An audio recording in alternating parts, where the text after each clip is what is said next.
Hello, and welcome to episode 137 of Public Interest Podcast with your host, Jordan Cooper, where we interview politicians, activists, advocates, and others who seek to improve the state of the world.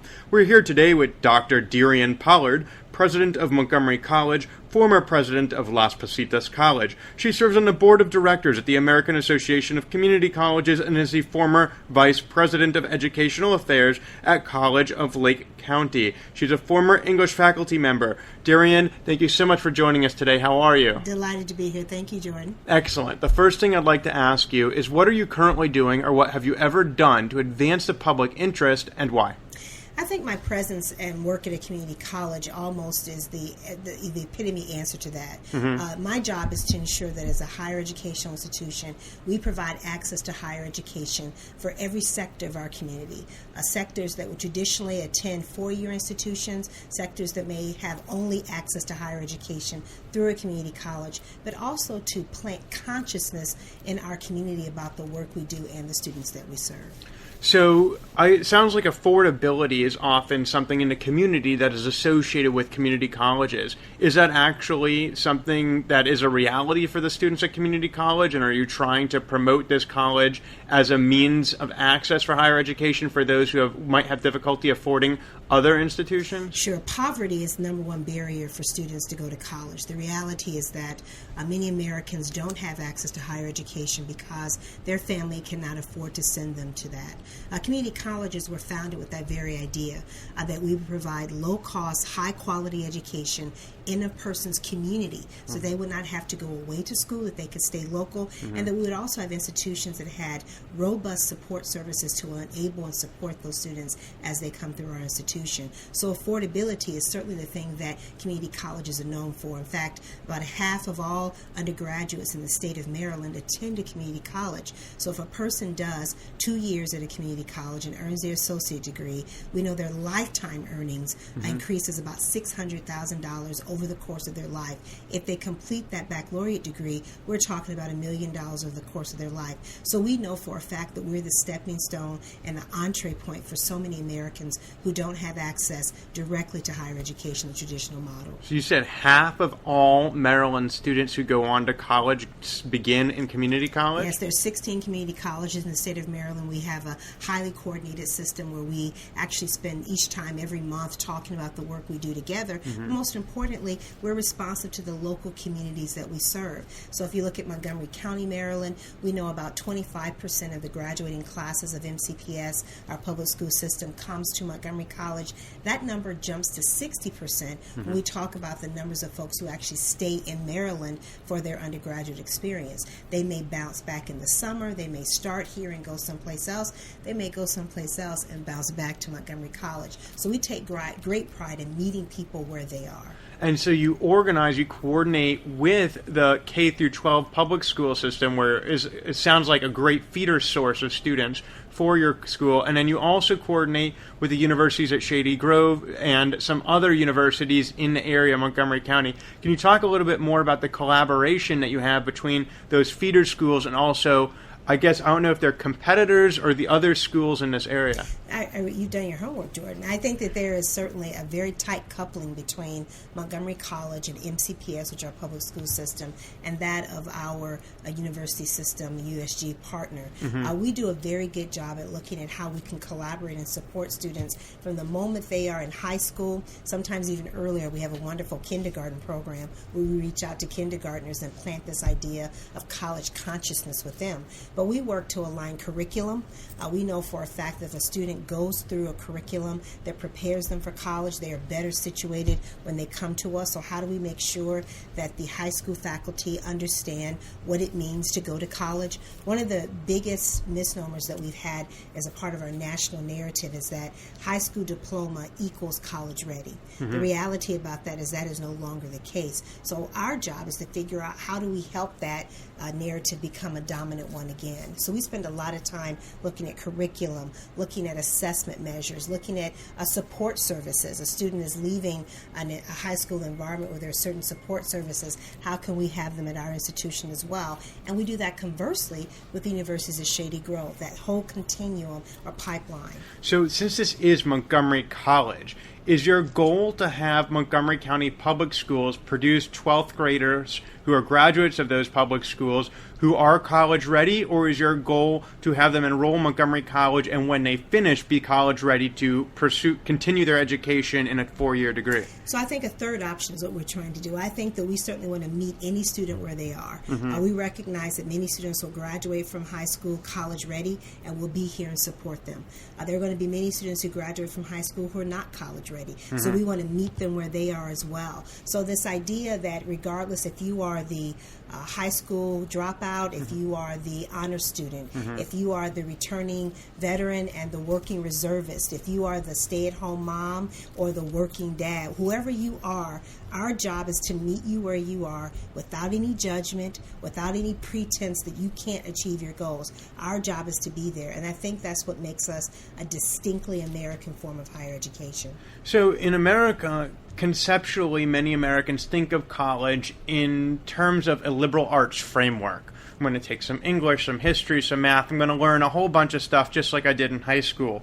Of course, there is vocational training that's available in Montgomery College, and even in MCPS, there are vocational programs in a specialty high school in Mid-County. So to what extent are your students vocationally ready, and how does that play into being college ready? What's the difference between being college ready and presuming that there's a liberal arts track versus being college ready and presuming I'm going to become a plumber or a nurse? Yeah, we're actually using this language now at our college about being K to J, kindergarten to jobs. So if you want to become an engineer, we have a pathway for you to engineering. If you want to become a nurse, we have a pathway to that. If you want to become an HVAC person, we have a pathway to that. Our job is to meet you where you are. And I love the point that you just made, because one of the fallacies that we have in our country is that a college education is a 4-year baccalaureate degree. The reality is that at a community college, we offer short-term certificates. We offer that are less than 30 credit hours. We offer long-term certificates. We offer an associate's degree. So our job, clearly cut, is to meet the students where they are and prepare them for where they want to go. If they want to be an engineer, they will need to get their associate's degree in engineering from Montgomery College, transfer to the 4-year institution of their choice, and get that baccalaureate degree. If you want to become a nurse, where 60% of nurses in this country, ADN nurses, are educated at a community college, come to us, get that program of study completed, and then move into the workforce. So we have one of my deans here who often says, she said, you got to have a job to get the tofu. And I love that idea, is that you got to be able to work. You can have all these esoteric ideas about what it means to be an educated and have furniture of the mind and all those great ideas, but what you have to, at the end of the day, is to support yourself and have a sustainable income. So you got to have a job if you want to buy the tofu. It sounds like one of the major goals of Montgomery College is to prepare students to be productive members of today's economy or tomorrow's economy. Yet a significant proportion, or maybe I'm incorrect, correct me if I'm wrong, a proportion of your student body is actually not a full-time student, but are part-time students who do hold jobs in the economy today. So if the goal of the college is to become a productive member of the economy, yet some of your students are concurrently productive members of the economy and students, can you speak a little bit about the role of part-time students who are currently holding jobs in society while pursuing higher education? That's great, because the majority of our students are clearly part-time students because they are working adults who have complex lives. And the reality about that is that in order to live in Montgomery County, a family of 4 needs to make about $106,000 a year not to qualify for any support from the county. So if you think about that, for us as a community college, we know that we're going to be a first place of educational hope for a lot of folks who are doing exactly what you said. I'm at this entry-level work in this industry. I want to have a career ladder. I want to be the CEO. You don't get to be the CEO overnight. You're going to have to get some education. You have to get some experience. You have to demonstrate your ability to stick through it. So we'll have students who will complete an associate's degree in 2 years. That's a typical path. More likely, though, a student is going to take 4 to 5 years to complete an associate's degree because they're doing exactly what you said. The other thing that I think is really important for us to think about, too, is that our students have very complex lives.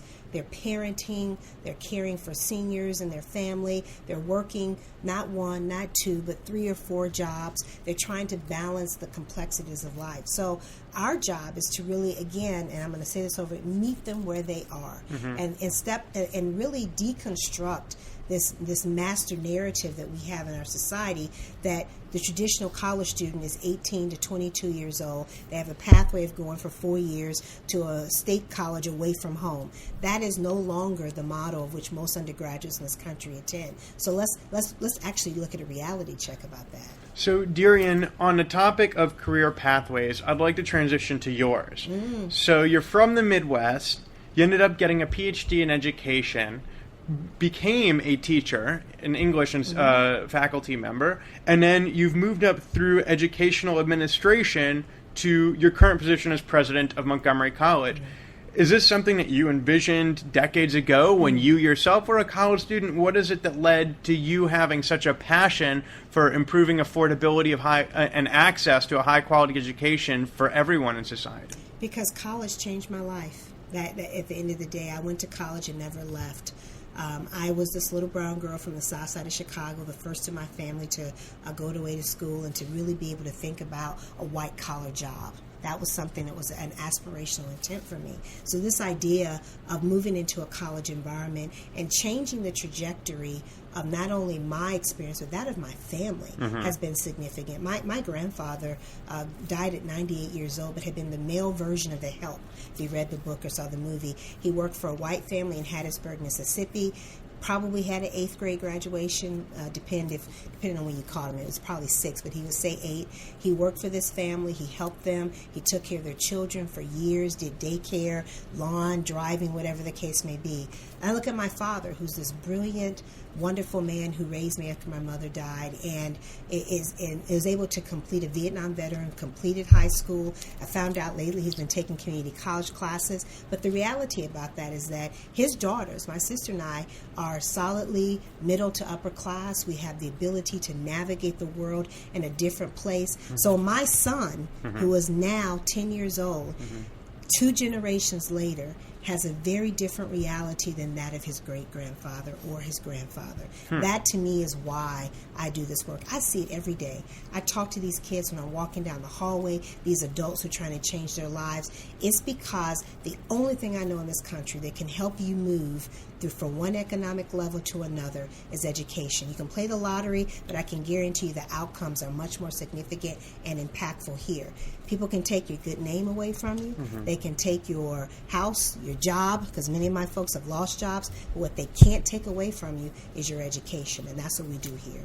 So it sounds like socioeconomic mobility is really one of the motivating factors for you to have pursued higher education and made a career for yourself. Although, an individual who graduates college has many different career opportunities, but that wasn't enough for you. You went on and got a master's degree, and then that obviously should have led to many different career opportunities for you, but again, not enough. You chose to pursue a PhD. So perhaps higher education, your motivation wasn't solely socioeconomic advancement, but you have a real passion for education itself, not only as a means to the end of improving one's lives, but as a means of what? Why? What's the source of your personal passion for pedagogy, for really learning how get at to a terminal degree, a PhD, and then and then of course you were there. You were an English teacher. You had your students. Why move on? For me, I've always been one who's been very interested, obviously, in the relationship with individual students. So I love teaching. I still teach. Typically, one class. I do one class or seminar a semester because I need that interaction to constantly remind me about what we do and why we grounds do it. You. Oh my gosh! Especially when I have these lofty ideas about changing the world, and they'll remind you, but you know what? I had this student who talks to me about growing up in the foster care system and is wondering how she's going to make it from day to day. So their experiences remind me and ground me in the work. But for me, I grew up on the south side of Chicago, and I would tell you that I grew up in a family that went to church every Sunday. Matter of fact, I stayed in church all week long. My social networks were there, my friend relationships, everything was there. I went to college on a partial scholarship from my church because they wanted to invest in me as a young woman to help me actualize my dreams.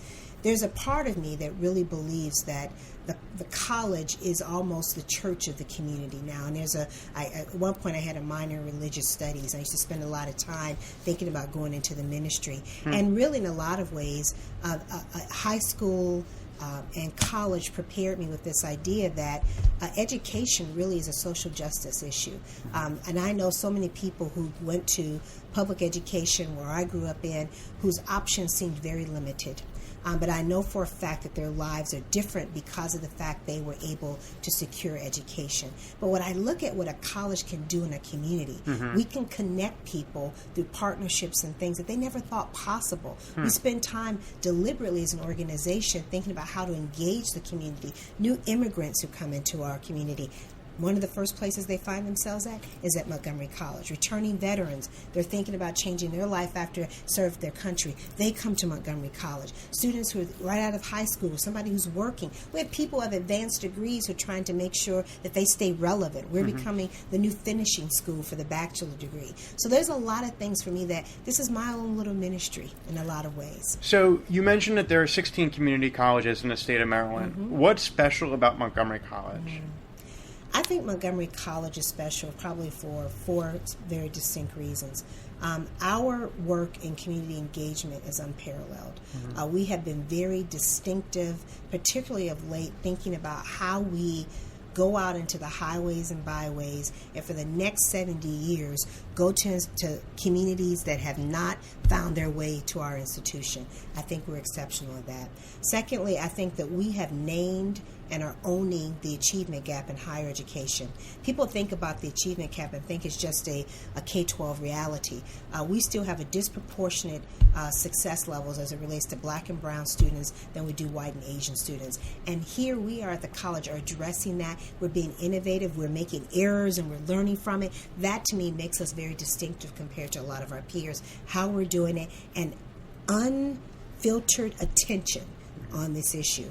Third, I think that what makes us distinctive is that we're very much committed to thinking about innovation. We have some things happening here that I don't know that are happening across the country. What's an example? Example of that, we partnered with a large, I won't say their name because they have some really global influence, but they're a global company that came to us and said, hey, we're looking at our talent pipeline, and we're going to go out and hire all these folks who have baccalaureate degrees in engineering from all these different colleges across the country, Ivy League and other, bring them here, and what we want you all to do is to train them. We want you to put them in a boot camp, and we want you to train them so they can actually unlearn what they've learned at these Ivy League institutions and be reintroduced to how you actually do this work in a real work environment.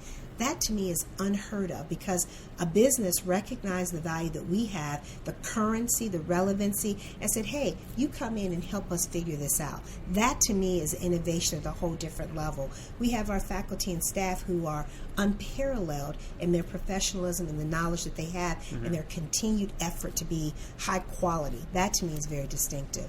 The last thing that I would say that makes us as an institution very distinctive, which also speaks to innovation, is that we are challenging ourselves around our business practices.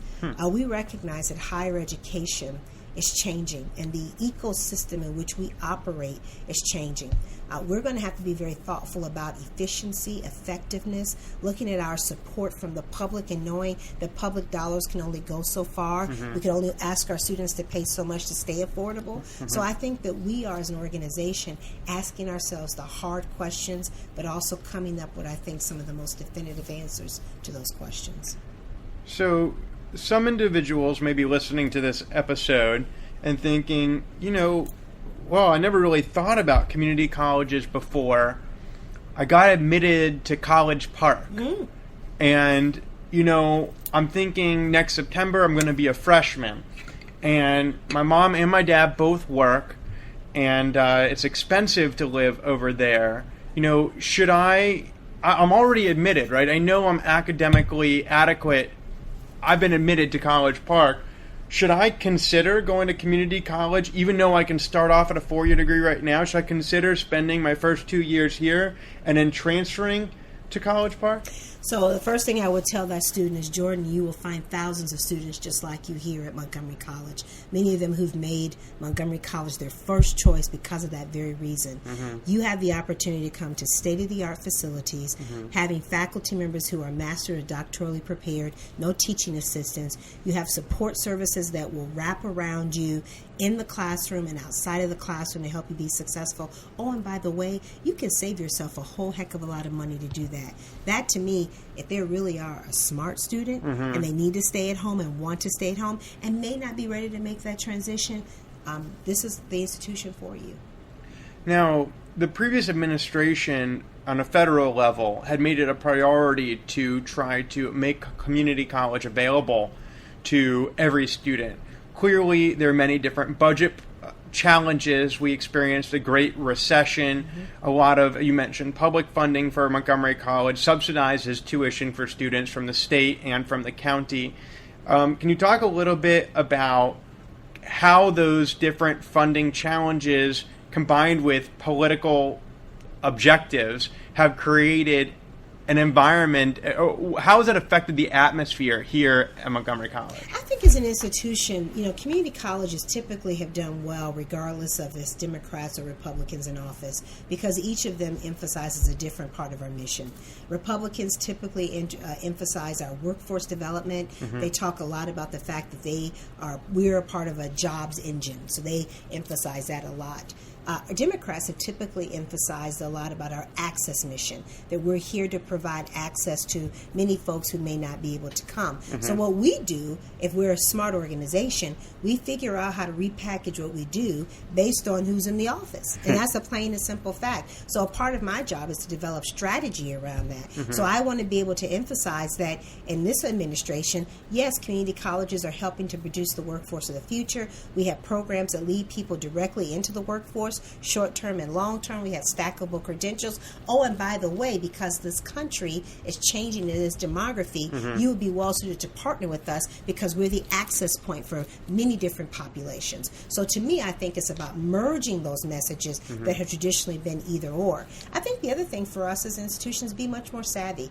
We're going to have to be very thoughtful about how we look at our effectiveness, outcomes, looking at our assessment measures, because those are the things that we're going to be able to have to say, this is how I know I do this, and this is how I know I do it well. And those are things that higher education has really started to move toward, probably not as fast as we should have, and I think at this particular point, we're embracing that work very directly. So as we approach the end of this podcast, I'd like to ask you a final question. All right. I'd like to ask you to imagine that you are offering the commencement address at the next Montgomery College graduation ceremony.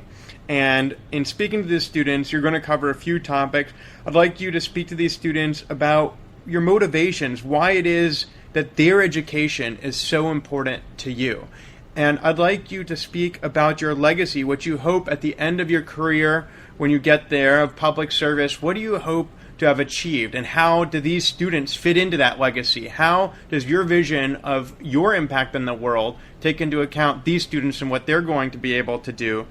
And then, what do you hope they're going to achieve? So if you can present this kind of commencement address to your students, telling why it is you've done what you've done, what you hope to accomplish, and what their role is in your vision. So the graduating class of 2017, you are the future of Montgomery County. You are the immigrant mother who is trying to find a place for yourself. You are the working reservist who's come to Montgomery County and is trying to figure out how you can turn those skills you developed in the service into a manageable career.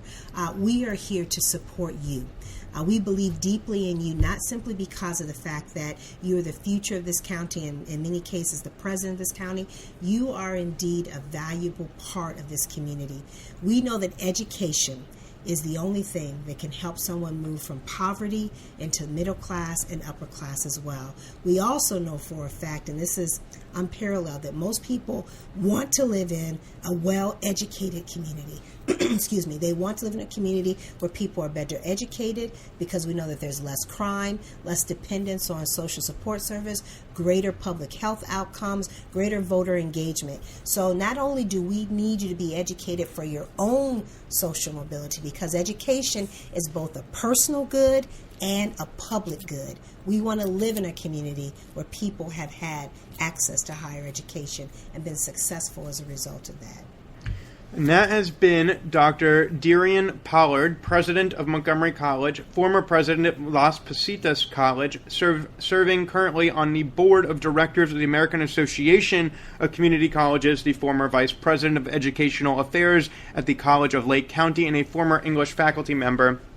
And Derionne speaks about a few primary principles pertaining to education, speaks about the importance of access, affordability, recognizing the increasing demographic and socioeconomic diversity that appeals to the community that arises around a community college, that communities increasingly are finding education as a means of socioeconomic advancement, and in light of growing higher education costs around the country, oftentimes the K to J mission, the kindergarten to jobs mission of community college, is increasingly attractive to an ever more expensive area to live in, and and with the rising cost of higher education.